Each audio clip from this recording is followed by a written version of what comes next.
Grant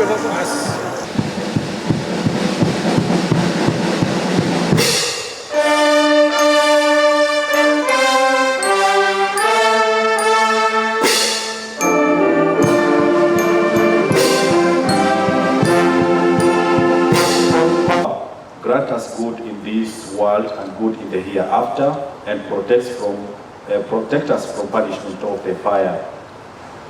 O Allah, bless the work of this national conversation. Grant us sincerity to listen to one another.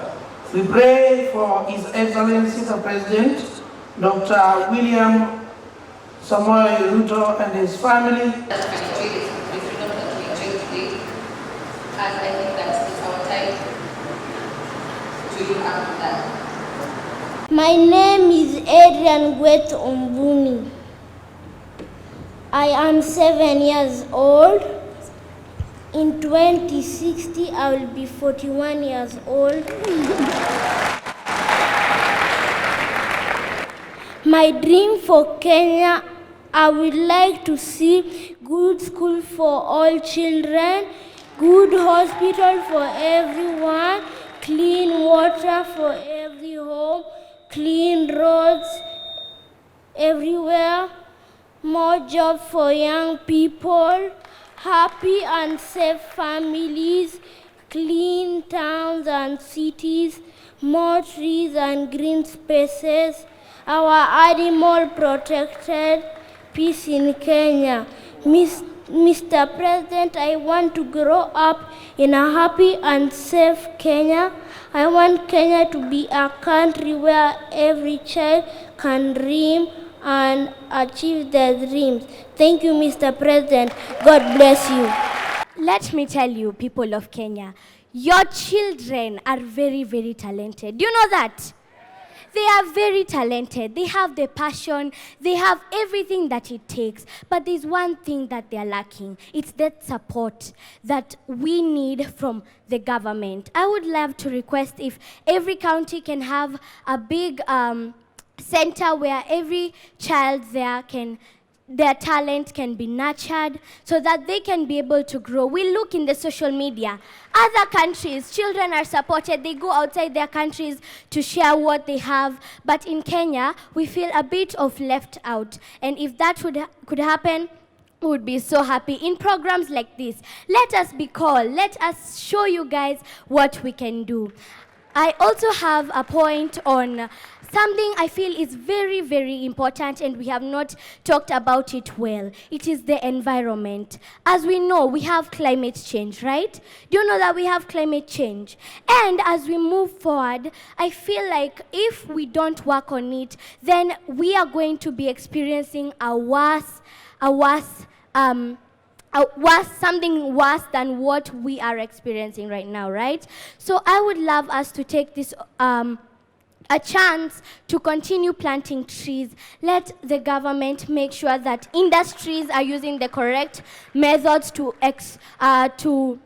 dispose their waste. Yes, so that is what I felt I needed to tell you. Thank you so much for this program. It is very, very helpful. You are building our country, and we feel that we are seen. May God bless Kenya, and may we all work together towards achieving this. We have a question on this side. One question mark on this side.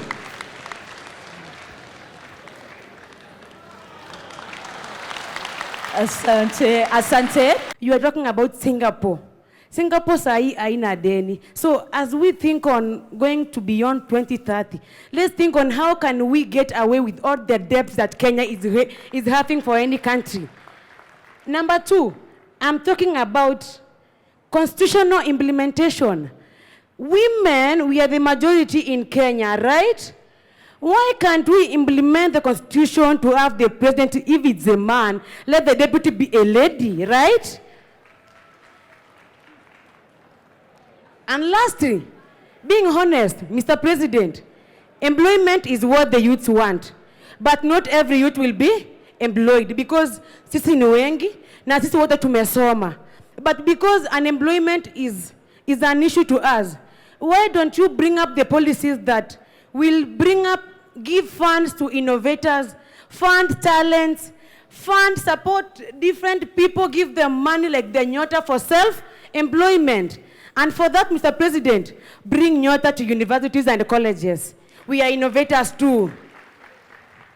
And lastly, it's about the help, scholarship, and funding in different universities and TVETs. As we think of beyond 2030, let's make education free for every Kenyan child, from primary, secondary to high school. Let no child cry because eti akwenda university juu akwa na pesa, si ndio? Make it free. And lastly, me being a teacher of special needs education, as that young man said, factor in these special needs people. They are being left behind in our society. For the first time, with your government, bring them in. Otherwise, Mr. President, you are doing a good job. For all the president when tumejua hapa nyuma before tuzaliwe na wengine wamekuwa uko number 1 for now. And kwa yote, you called me to give give on what the way forward. Yes. One of the way forward, include these university students in that. Bring research everywhere. If it's each county has a university. And Mr. President, if there is a county that has no university, in this vision beyond 2030, include every county to have a university so that it can factor in every learner. So for that, include the university students, the college students, and the high school and primary students. I've seen one here. She's very clever than me, in fact. So let's have their views because they are very educated. Thank you, Mr. President. Thank you. I want to take this opportunity to say that many young people, including myself, were not part and parcel when the Vision 2030 was being launched. But I am as well a beneficiary of the Vision 2030, the free primary education, Your Excellency. Your Excellency, I represent a generation, the young people of Kenya, who not only question, but are as well ready to provide solutions and suggestions. Comrades, power! We will not only question, but we will as well provide solutions and suggestions.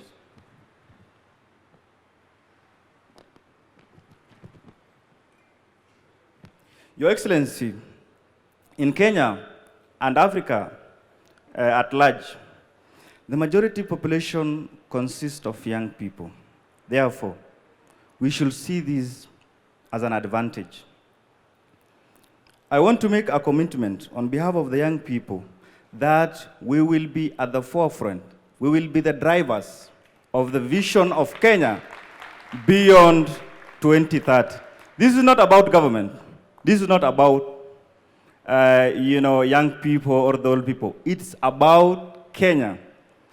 Leaders come and go, but Kenya will remain. Comrades, power!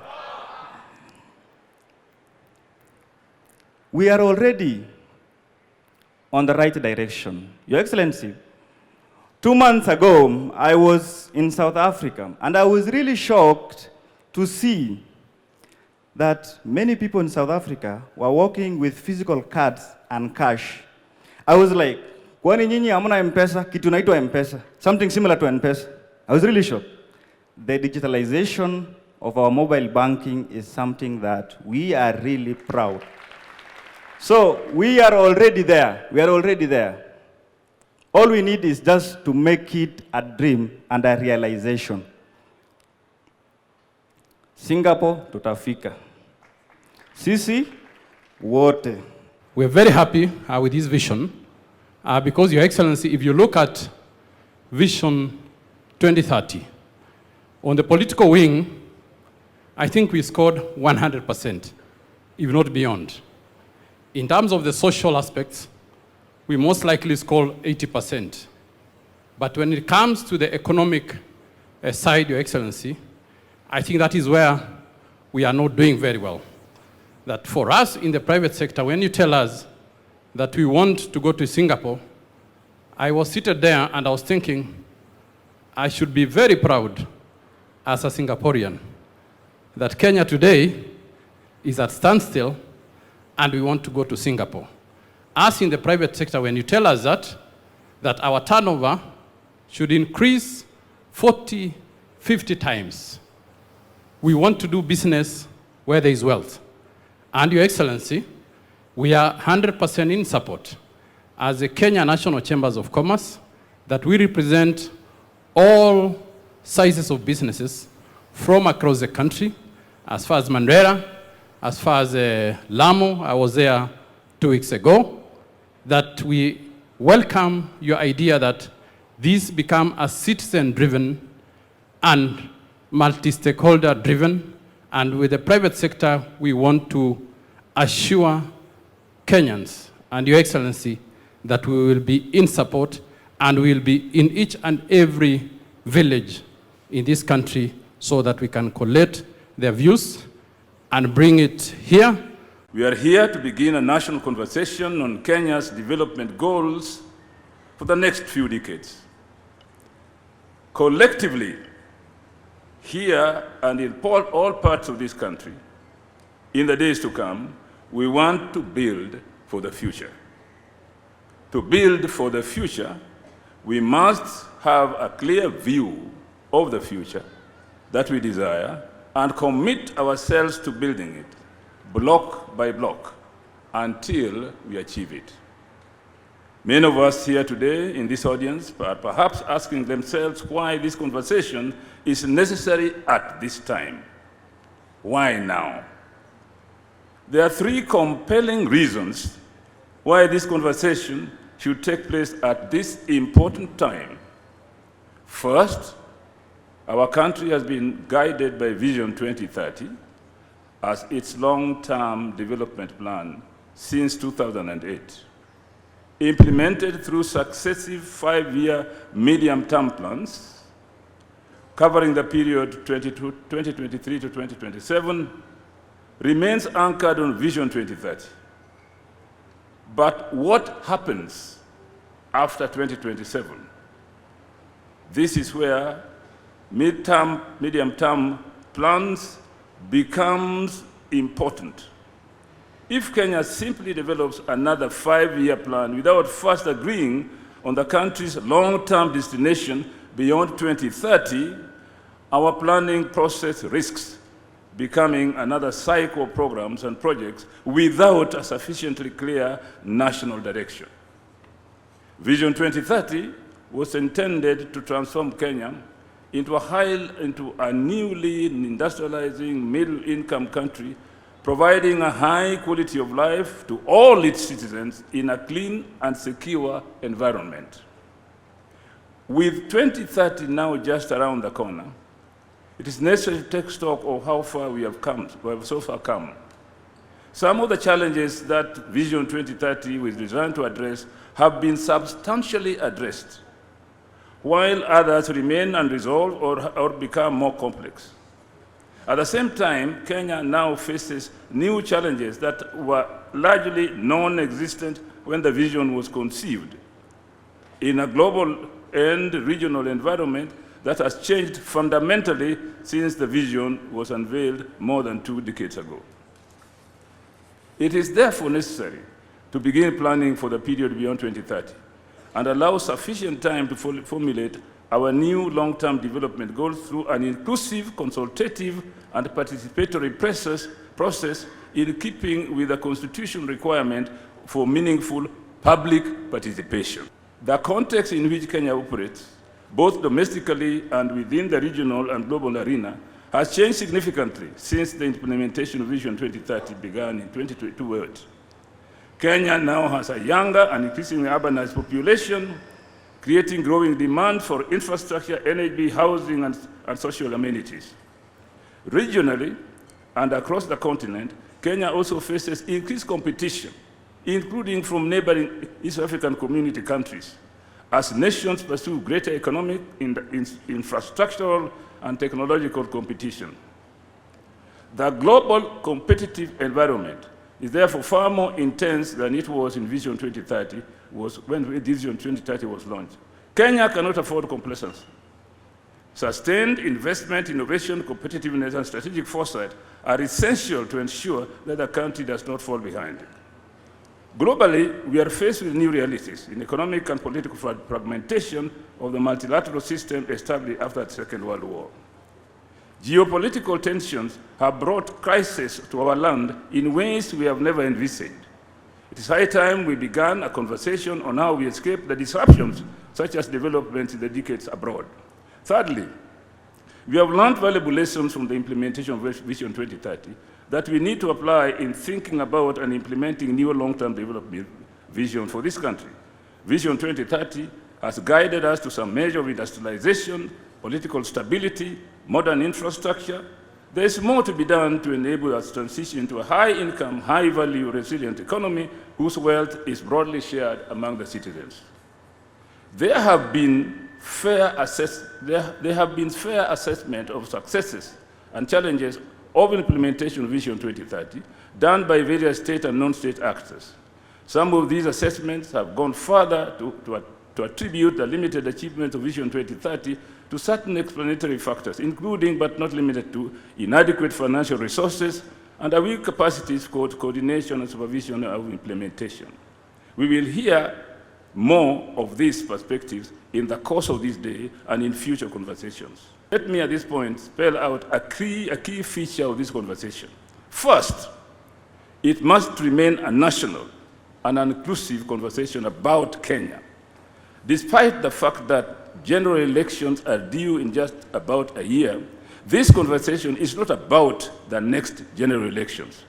Indeed, one of the lessons that Kenya must learn from the countries that achieved socioeconomic transformation in recent history, in Asia, for example, is that long-term development goals must not be disrupted by electoral cycles and the political leadership that such elections bring up from time to time.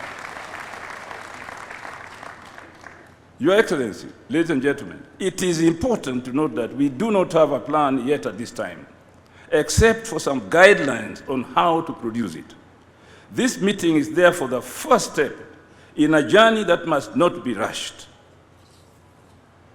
Let us give ourselves reasonable time to have an inclusive conversation among Kenyans regarding the future of our nation.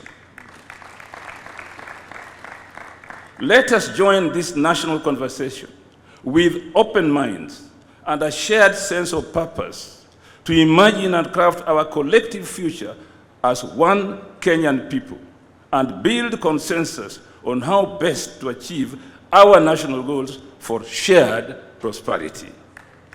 Thank you very much. So what should Kenya do? So Kenya must accelerate economic growth first. It should tighten fiscal policy, increase investment in infrastructure, on essential services, and bring public debt under control. It must also continue to support private enterprises. Reliance on private sector has been the hallmark of Singapore's development. These are the basics that has to continue. But even if this is done, without additional impetus, growth is likely to hit a plateau in Kenya. Over the last several decades, most middle-income countries have failed to cross the high-income level threshold. And this is the phenomenon known as the middle-income trap. It's hard to cross the high-income threshold. And Kenya will face an additional challenge. International trade has become less predictable.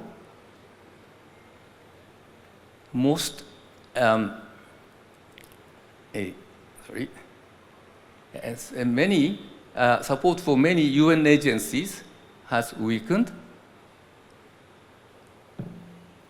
and development assistance, ODA,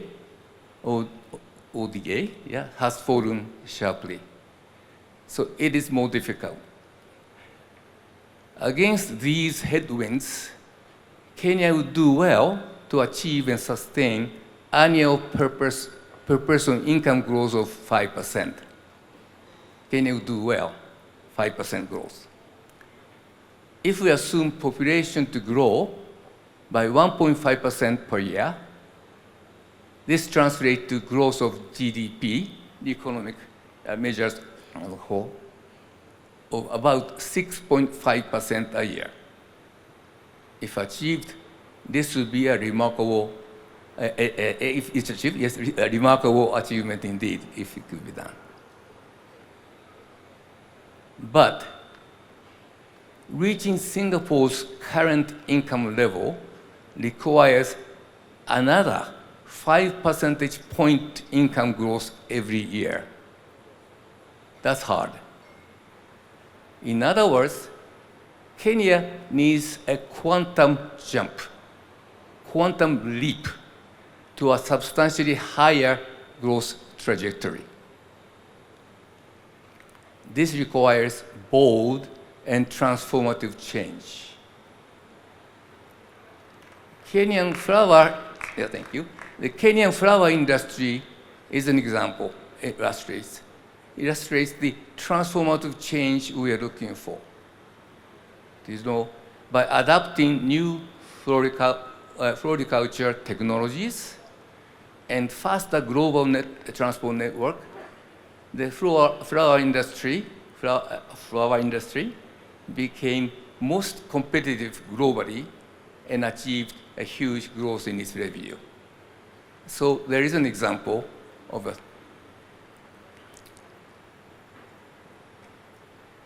Kenya needs similar transformative changes throughout its economy and society.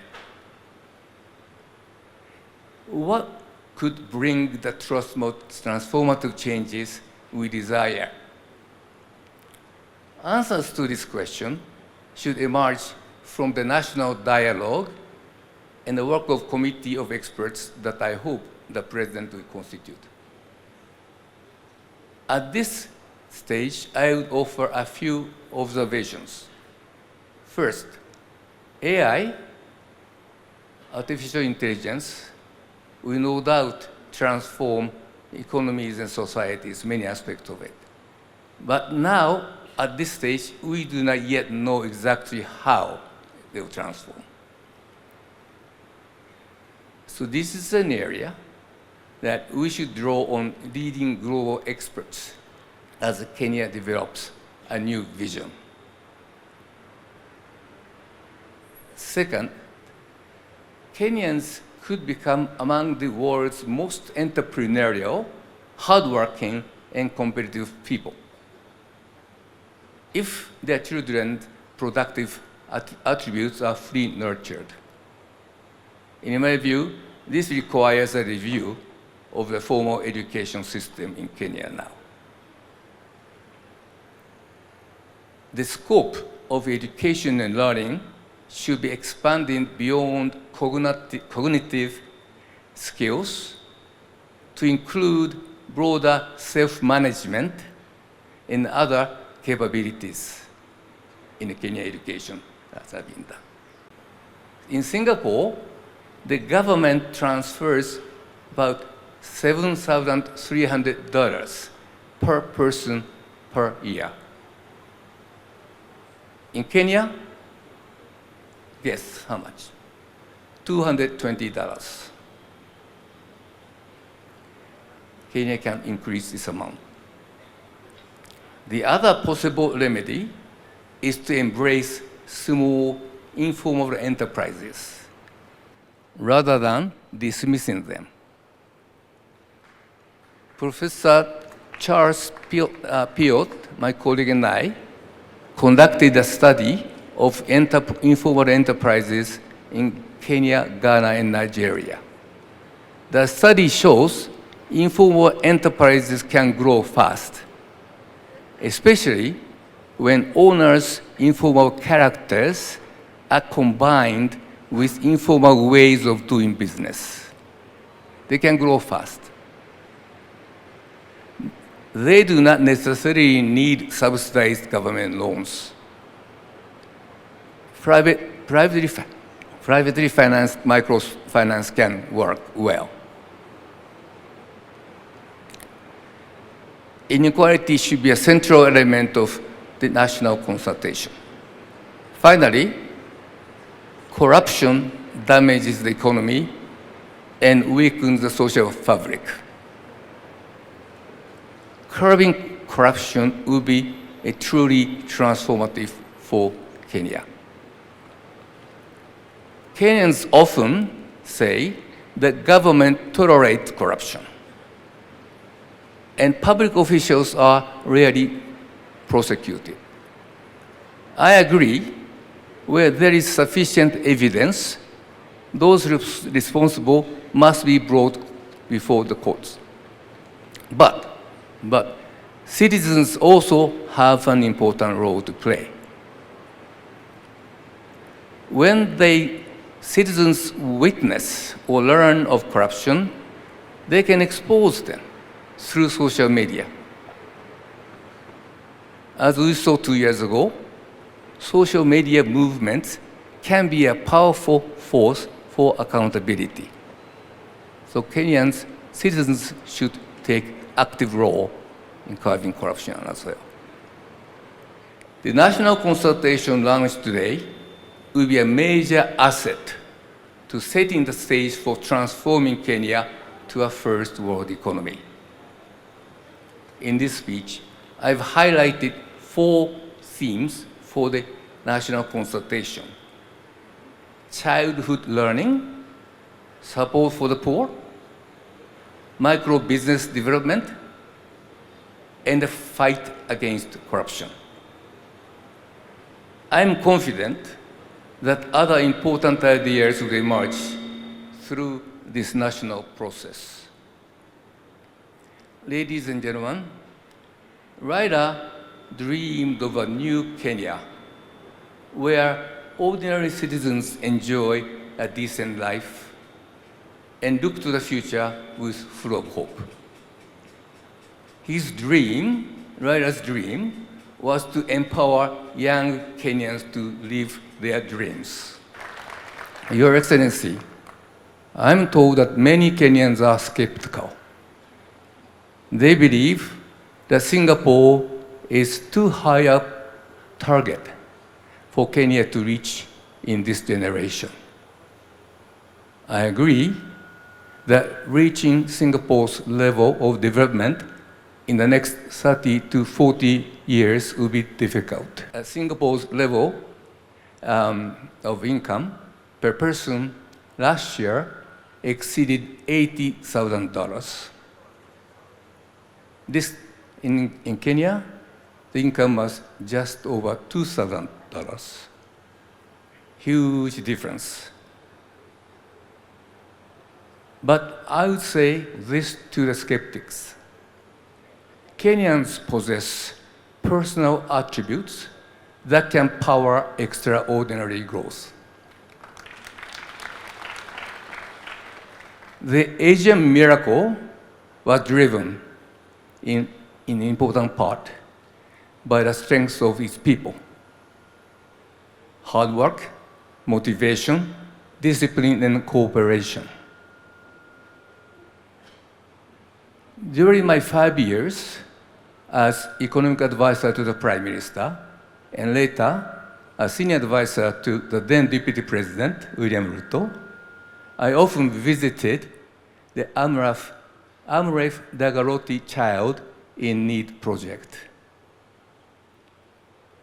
There, children who once worked on streets received compassionate educational, medical, and psychological support, along with vocational training and opportunities in theater, music, and the arts.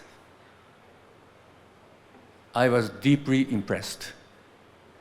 Those young people were entrepreneurial, energetic, and highly motivated. And after all, they were happy despite the hardship they endured. Actually, what we are doing here today is what Parliament should be doing. we have today constituted ourselves as a People's Constituent Assembly to start that journey of even anchoring this process into law, as you say. And I want to say that we support. And indeed, Your Excellency, you remember on Monday in our meeting in Naivasha, I did suggest that probably it's time that when we have a national vision like this, we not only anchor it in law, but we also find a way where within the governance structures of our political parties, we ensure that even at a time as this, when we are looking at elections and we're looking at people crafting their election manifestos, that all political parties and elective leaders who are looking for elective positions speak to that greater national vision so that we hold you to account when you get elected as to what you are doing within your manifesto in actualizing that dream, that greater dream of the Kenyan nation.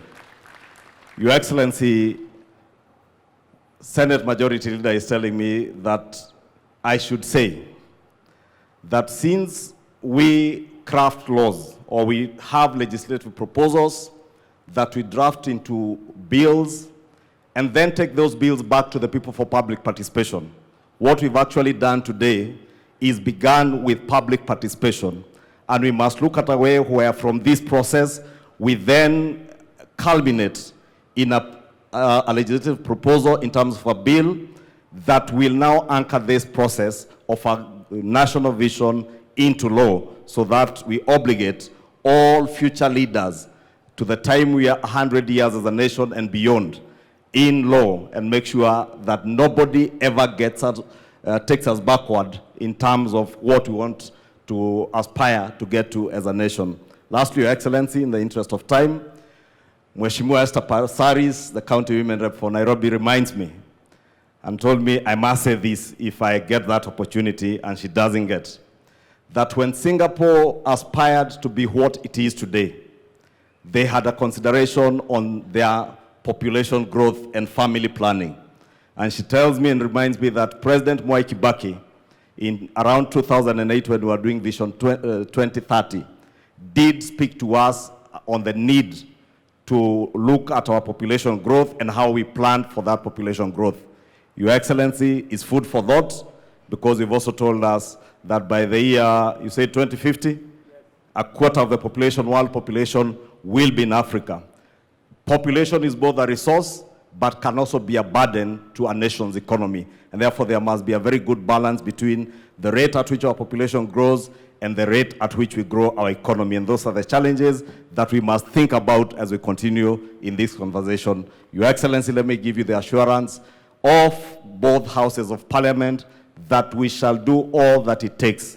And indeed, Your Excellency, wanted to suggest that probably, because parliament work through committees, I do not know whether through this forum, we could also constitute committees that will go out, probably one to sit in Nairobi and another that goes around the country, collecting and collating the views of Kenyans so that every part of our country feels that they are part and parcel of this process. As Mugo Kibati told us, being the first CEO of the Vision 2030, there's probably something we didn't get right when we started this process of Vision 2030. We never really involved the people, and we left it to be a process that was largely seen to be a process of bureaucrats in government, and probably that is why many Kenyans never hold successive administrations after the Kibaki administration on what we are doing towards the realization of Vision 2030.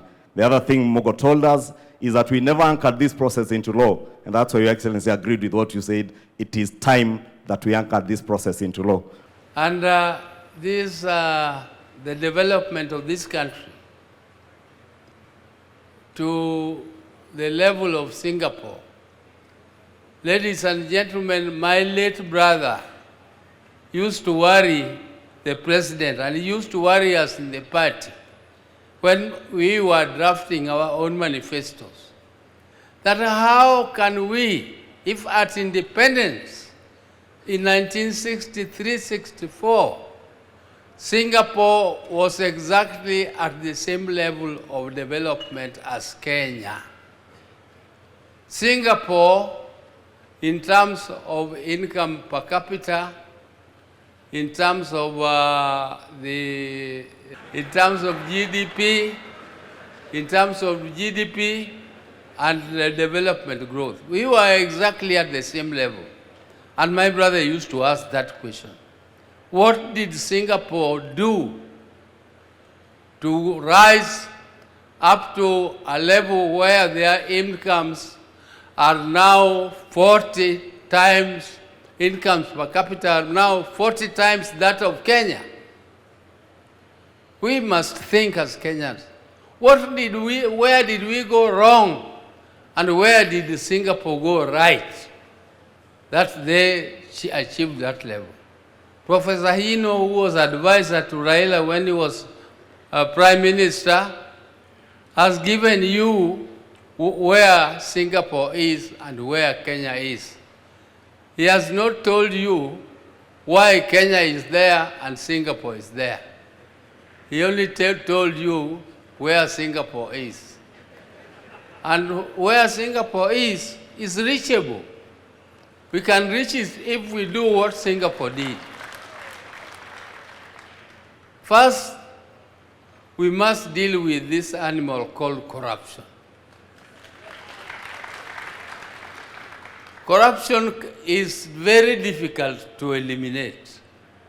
It is very difficult. I've traveled all over the world, but I know it is possible to build a society which is non-tolerant to corruption.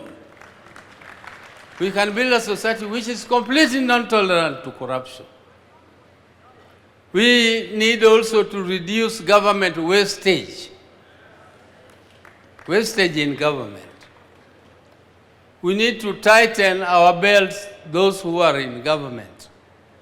Let us tighten our belts for the people, for the sake of the people of Kenya. And let us make sure that our young population is educated. Education is the only equalizer.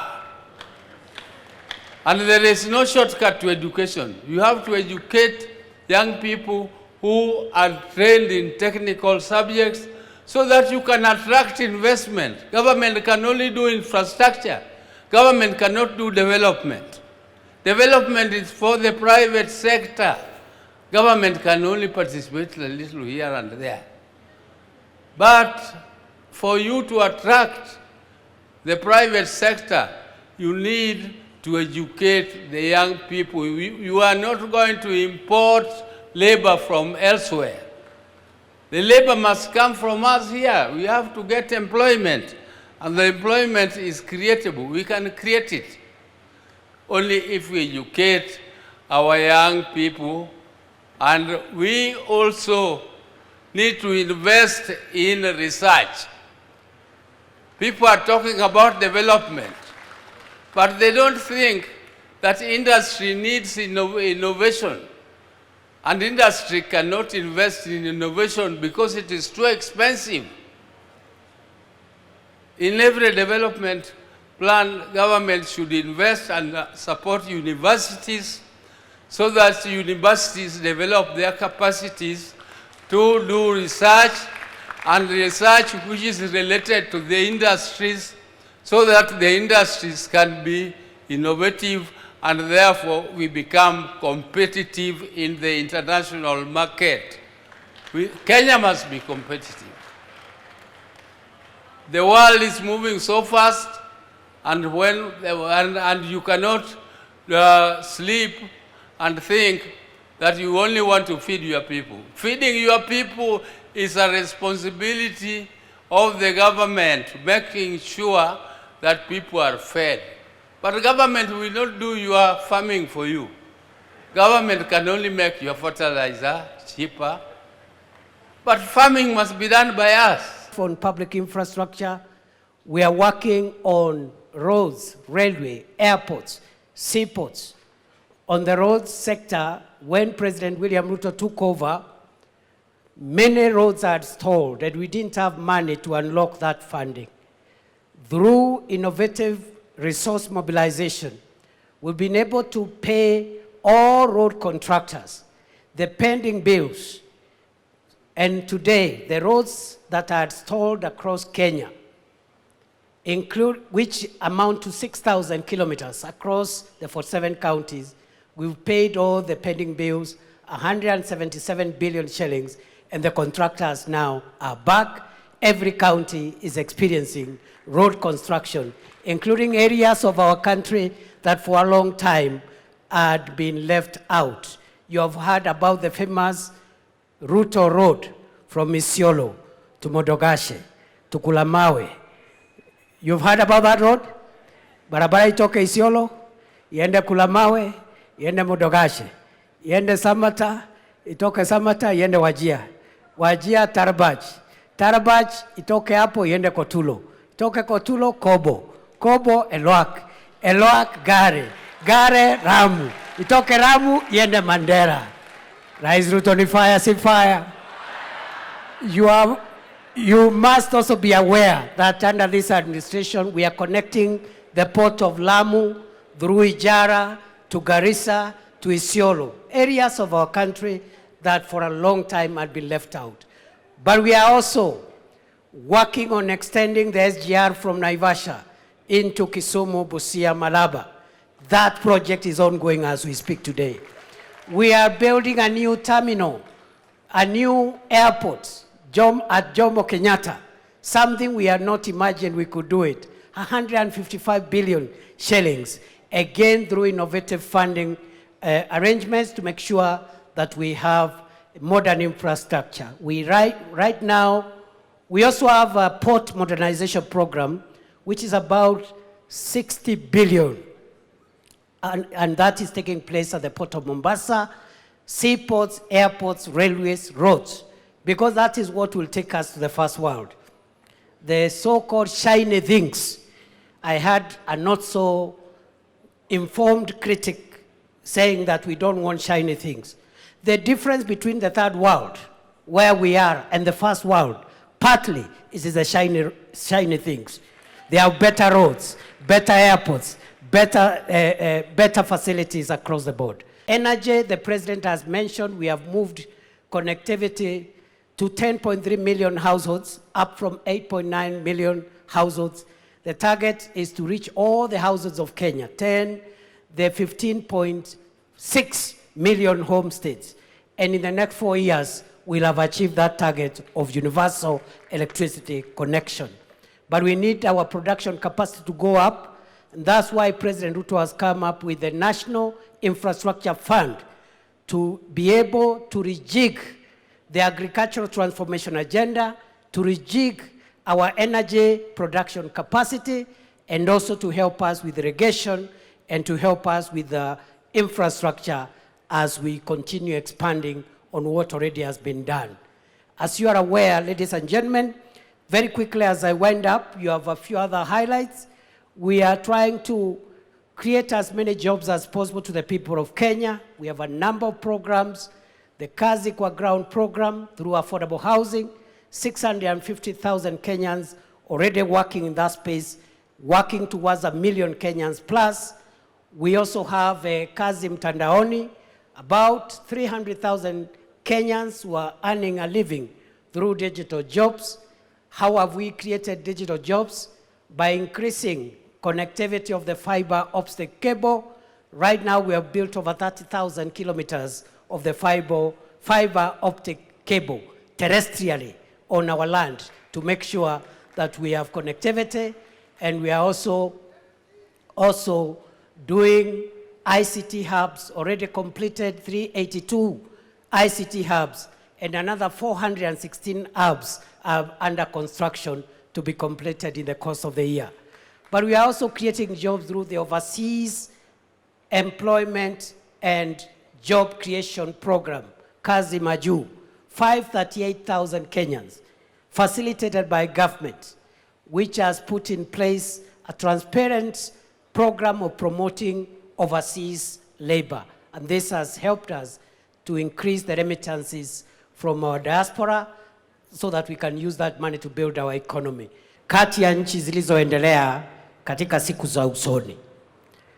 I am proud to report on behalf of the government of Kenya that the last 4 years, under the leadership of President William Ruto, we have been able to do a number of things.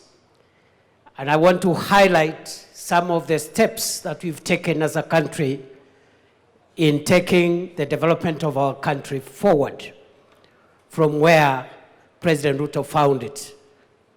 Number one, this administration has been able to stabilize our economic fundamentals that underwrite our long-term development path. The pillars of development, agriculture, industry, business, enterprise, and so forth, infrastructure, must rest on strong, stable economic fundamentals. All the indicators are showing to a stable economy, a strong currency. For the last 2.5 years, the Kenyan currency has been stable. We found it at 162, 165 to the dollar. It has been stuck at 129 for 2.5 years, showing economic stability. We have multiplied our foreign exchange reserves from $5.7 US in 2022 to today, $15.1 billion US, the highest foreign exchange reserves in the history of our country. When President Ruto took over, we didn't have enough foreign exchange. And of course, foreign exchange is a factor for international trade and stabilizing the economy. We have also been able to reduce interest rates. We have also been able to be rated favorably, not by ourselves, but by international sovereign rating agencies. Standards and Poor's, Moody's have now upgraded the economy of Kenya to a stable economy. And there are many other fundamentals that I can speak to, including moderating inflation from 9.6% where we found it to now a stable under 6%, and we are still working on the issue of inflation. Of course, on that front also, we have been able to attract last year the highest amount of foreign direct investment in the history of our country, $3.2 billion US. This is a report of the United Nations agency, UNCTAD, last year. And all these things put together are showing a stable economy.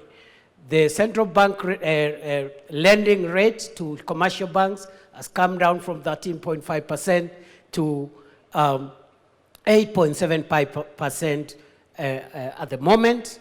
The price of government paper, government bonds, and treasury bills has come down, and now that means private sector can access credit and so forth and so on. We have stabilized the economy. Education very quickly. This is a quick fire. In education, we've done a few things. One, we've been able to streamline CBC curriculum.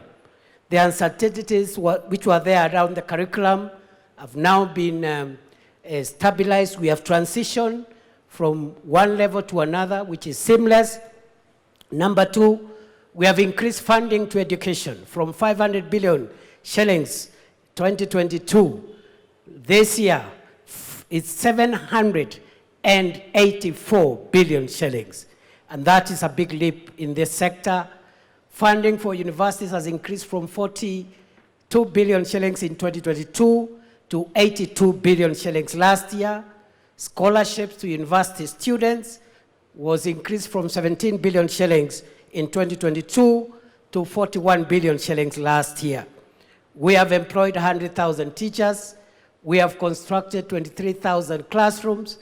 We have improved on the funding model for our universities, and there is a bill before Parliament now to make sure that every young person, every student who qualifies to join university is funded fully and completely without any regard to the kind of background they come from. So those are some of the highlights we've done in the education sector, work in progress.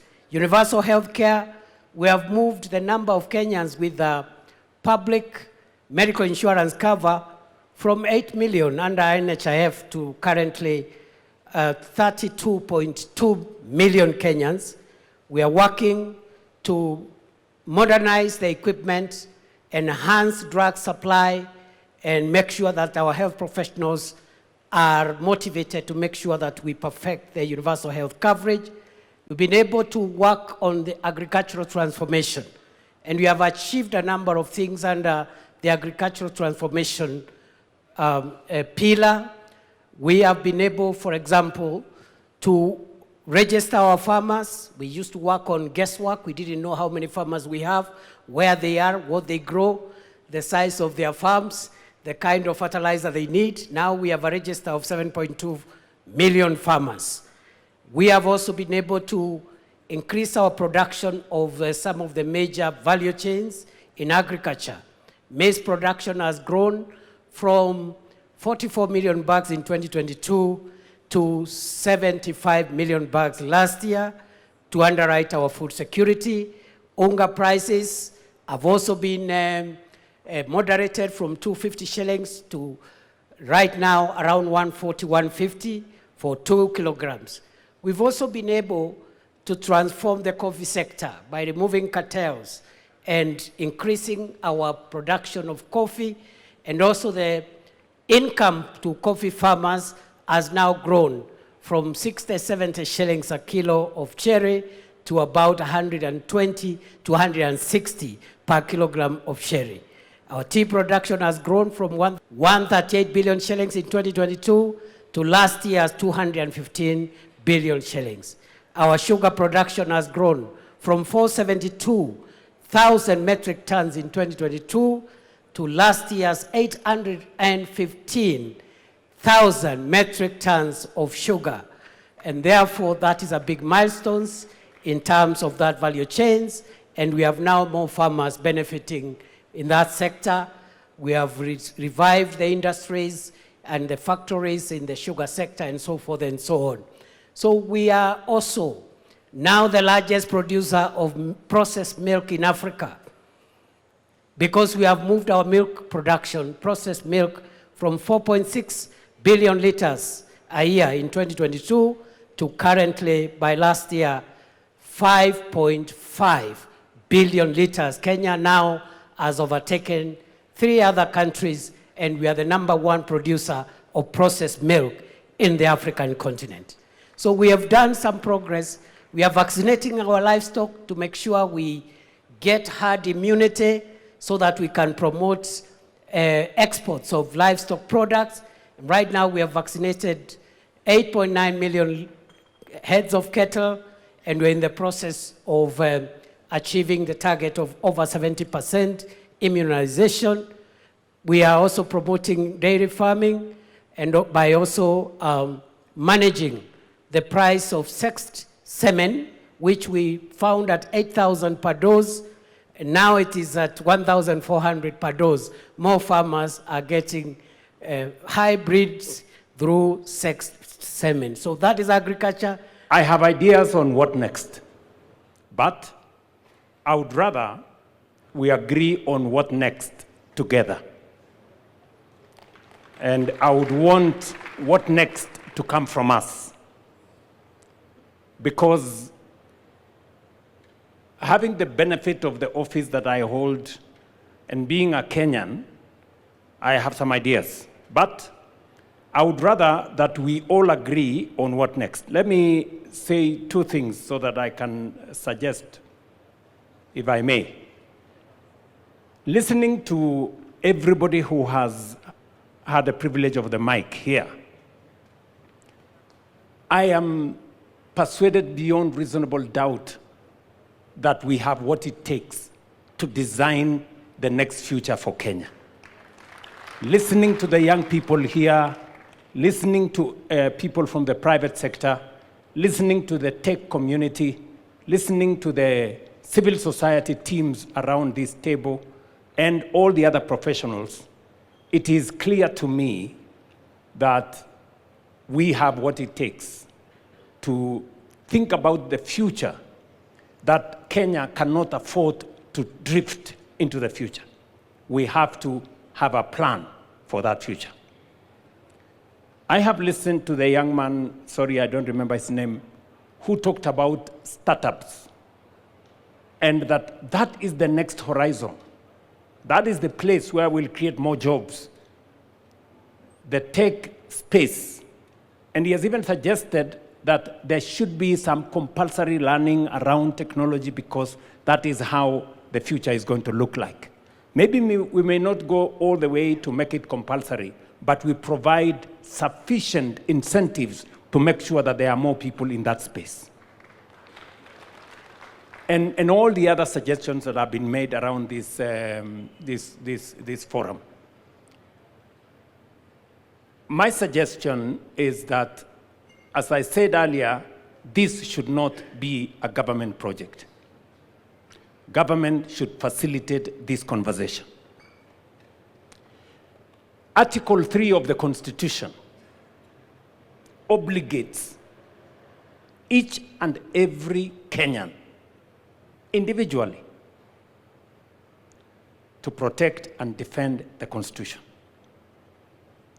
We are discussing in this conversation how we are going to actualize some of our constitutional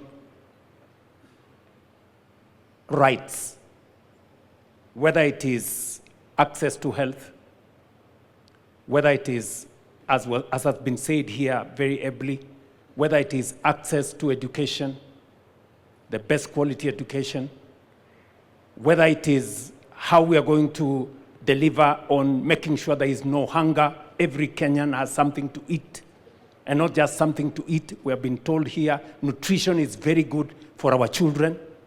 How do we make sure that that is available? All the way to every other constitutional right that has been provided for by our Constitution. I've listened to the presenters. I've listened to Professor Anyang' Nyong'o.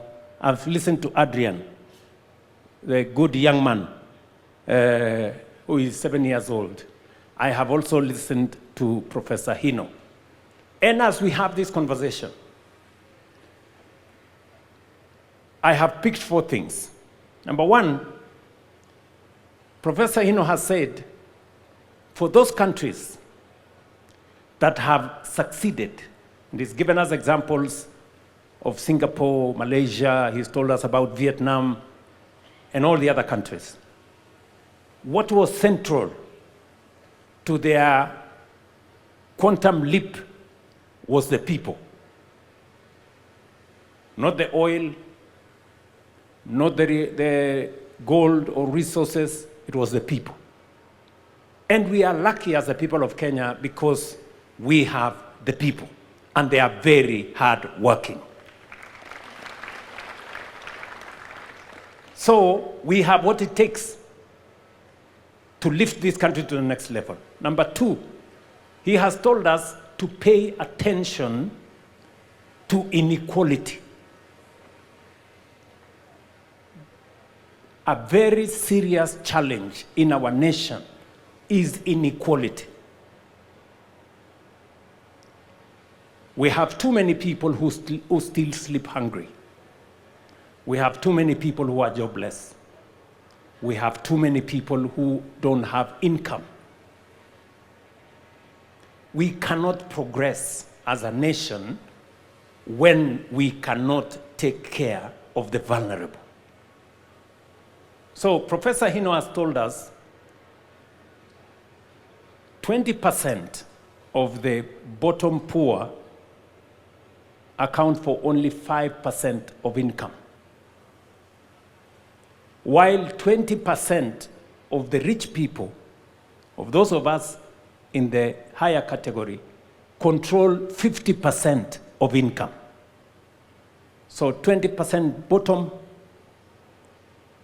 5% of income, 20% top, 50% of income, meaning 10 times what the bottom has. We have to pay attention. We have to pay attention. How we lift those low-income people, how they access, how their children go to school, how their medical bills are paid, how they access employment opportunities, and how we create equality. When we figured out Vision 2030, 20-something years ago, the world was much different from what we have today.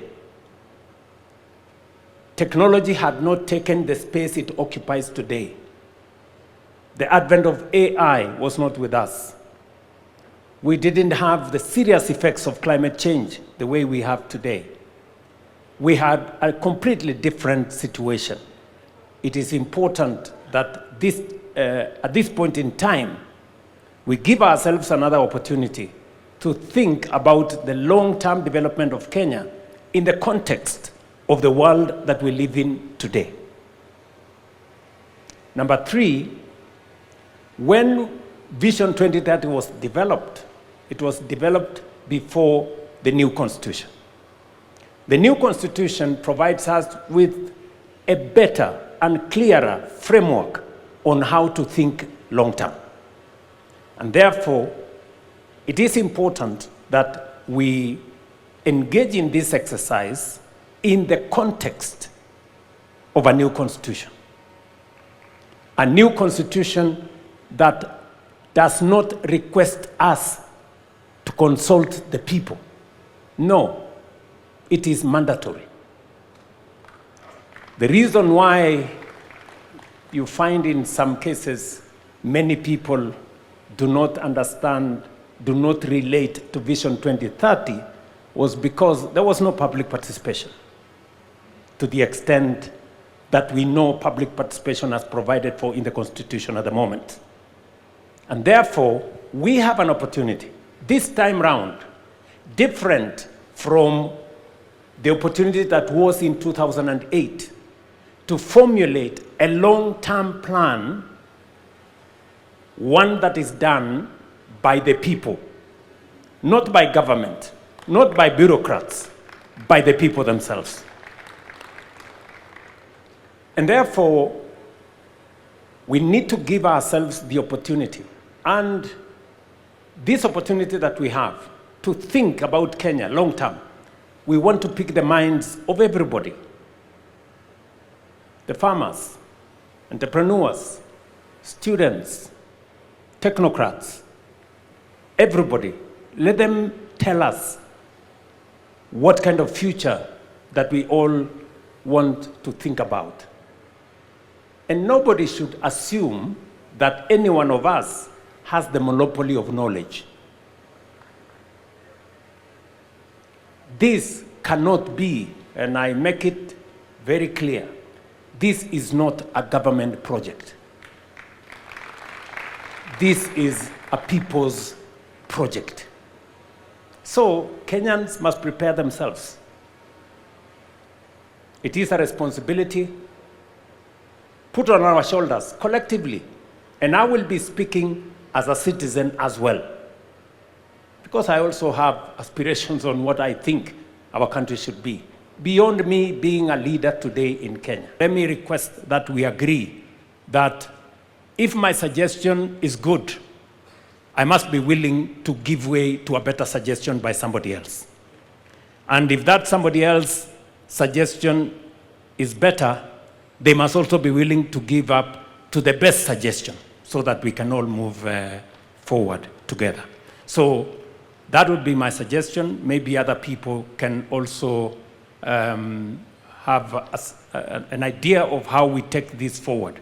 Because I think one thing is a given, that we are here, it is now upon us, Article 3 of the Constitution, that we are obligated to think about how we move. And each one of us has as much obligation as I do as a citizen for us to give our input of where we want Kenya to be. I deliberately avoided in my statement 2060 or 2063 or 20... That should be also a suggestion by Kenyans. Beyond 2030, what do we want to call it? How do we want to frame that future? and we want to do it together. Finally, I want to ask those of us who are here. We have student leaders, we have religious leaders, we have business leaders, we have political leaders. We must not abscond duty. We must not run away from responsibility. I know there is a temptation. We have civil society leaders. All of us have a stake in Kenya. So sometimes people want somebody else to do. But that somebody else could as well be yourself. So each and every one of us must take ownership, and we must not escape responsibility or run away from our obligation as leaders. And that is why I'm asking all the leaders to work together so that we can facilitate all the citizens to participate in this process. I can just say from a government standpoint that we are available to make all resources available for this process to be truly people-centered, citizen-driven, future-looking. We are ready for that. To the people of Kenya, nobody has a monopoly of good ideas. Beyond Vision 2030 is our collective responsibility. We must step up. It is a constitutional responsibility to each one of us. It is an obligation to each one of us to implement the Constitution. And part of implementing that Constitution is to figure out how we appropriate, access, and avail all rights that are provided for in the Constitution to everybody in Kenya. Whether it is human rights, electoral rights, rule of law, access to water, access to education, freedom from hunger, making sure that the Constitution, what the Constitution says, that every citizen must access the highest standards of health, the highest standards of education, the highest standards of housing. It is our responsibility collectively for us to have a plan on how this is going to be attained. And we have the opportunity. I want to pledge here that government is not going to lead the talks. It is going to facilitate. This is about the people. Whatever platform that is required to be provided, we are going to provide the platform. Let the people, in their diversity, the religious community have ideas, private sector have ideas, farmers like myself have ideas, students have ideas, the academia have ideas, our good friends in civil society, they have ideas. Let us bring the cocktail of ideas and have a plan for our country into the future. It is our opportunity. Let us not abdicate. Let us not delegate. Let us not run away from that responsibility.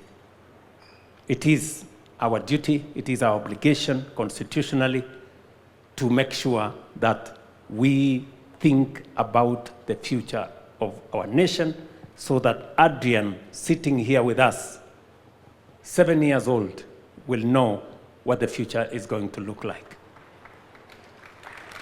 We have done fairly well in many aspects. We've done well in others more than others. We've been given the figures on the political pillar. We are at 80 plus. I think we have an A. And you can see it. We have a new constitution.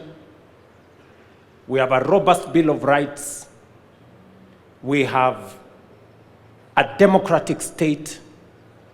We have an open society, a rule of law. We have a working judiciary. We have a civil society that is not constrained. And we have made ourselves a very proud nation.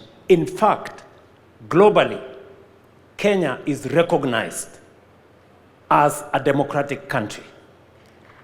It is part of the reason why in 2023-24, I paid a visit to America, and the single most important component was the fact that we share in our celebration of freedom and democracy. We have been given indication as to where we are with the economic pillar. In fact, I think of all the pillars, the economic pillar is where we have done not very well, at around 50, I think it was 52, 53%. On the social pillar, we are at around 60. We have made progress. Today, we have significantly in our region, we've done very well in terms of paved roads. We have 20,000 kilometers of paved roads. We have a working SGR. We have an expressway. We have dualed some of our roads. We've extended electricity. We now have 10 million households going to 11 million households connected to electricity. Our transition on education is significant. We have done very well. But why are we having this conversation? And I want to thank the people of Kenya. When I asked the country that it is time for us to have a national conversation about the long-term vision of our nation, we have been explained to why. Number one, Vision 2030 will come to an end in the next 3 years. Medium-term plan 4 is ending in 2027. For us to plan medium-term 5, medium-term plan number 5 is going to take from 2027 to 2032. Yet Vision 2030 is ending in 2030. So we need to have the longer-term vision for us to be able to plan medium-term 5. Our opportunity is in raising small, medium, micro enterprises. We have an opportunity there. Sometimes we think they don't matter. But the good professor had told us that is where our opportunity is. How do we make micro, small, and medium enterprises grow? How do they access credit? How do they access opportunities? How do they access business? That should be we should pay attention. And then number 4, he has told us to pay attention to accountability, to dealing with corruption. He has told us 3 things. We now have a conflict of interest law, which we signed into law. There are many people who want to challenge it because it closes many doors on the people who have access to power, who want to use that power to access contracts and many things. Number 2, he has told us about EGP. We have been trying to implement EGP for many years. I am very happy that finally we have moved government procurement to an electronic platform where contracts can be transparent. We can know who is being allocated, which contract, for how much, and whether it matches the market parity. And he has told us that technology must play a very central role. I was listening to Mercy Mwangangi, our CEO of SHA, and he was saying the single most serious challenge he faces is how to stop fraud. You know? And we are very happy that finally, using technology, we are able to stem theft, fraud, and corruption. And to the good professor who has said here, going forward, technology is going to play a significant role in us taking this forward.